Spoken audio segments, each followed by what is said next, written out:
2 minute के लिए मान लीजिए कि आप 7-8 सालों से एक सरकारी नौकरी में हैं और जिंदगी मजे से कट रही है।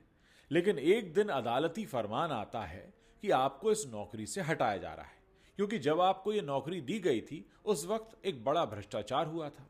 अब इन्हीं पदों को भरने के लिए एक बार फिर से परीक्षा होगी। दोस्तों, ये कोई कहानी नहीं है बल्कि सच्चाई है। ममता बनर्जी के नेतृत्व वाली बंगाल सरकार को गुरुवार के दिन सुप्रीम कोर्ट से ऐसा ही एक बड़ा झटका लगा है। सुप्रीम कोर्ट ने 25,000 टीचर्स भर्ती रद्द करने के हाईकोर्ट के फैसले को बरकरार रखा है।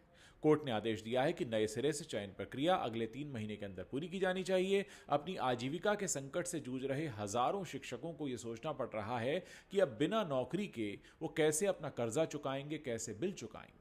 टाइम्स ऑफ इंडिया की रिपोर्ट बताती है कि पश्चिम बंगाल के चंद्रनगर के सैकत घोष भी ऐसे ही इंसान हैं जिनकी नौकरी चली गई है। उन्होंने कहा, मुझे योग्यता के आधार पर नौकरी मिली थी। 28 फरवरी 2019 को मैंने एक टीचर के तौर पर स्कूल भी ज्वाइन किया था।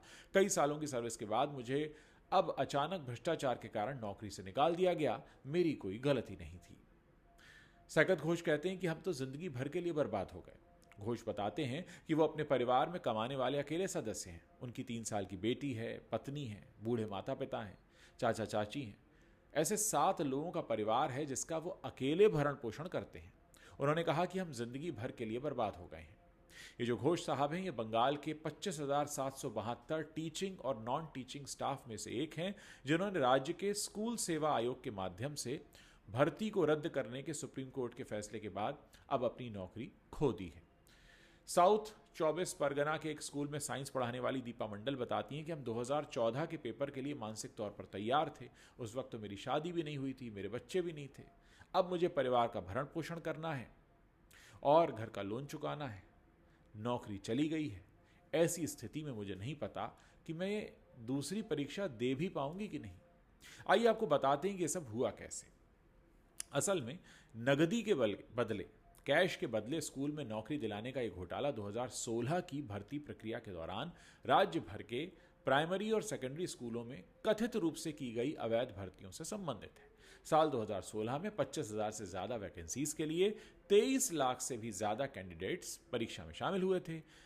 कलकत्ता हाईकोर्ट में इन पर आरोप लगाया गया था कि ज्यादातर कैंडिडेट्स को ओएमआर शीट का गलत मूल्यांकन करने के बाद नौकरी दी गई है। अप्रैल 2024 में हाईकोर्ट ने राज्य सरकार से सहायता प्राप्त स्कूलों में 25,000 कर्मचारियों को नियुक्ति जो मिली थी उसे रद्द कर दिया था।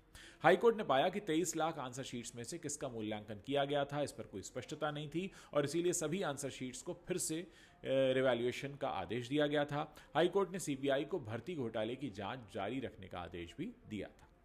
अब अचानक इतने सारे टीचर हो गए हैं बेरोजगार। उनको नहीं पता आगे क्या होगा।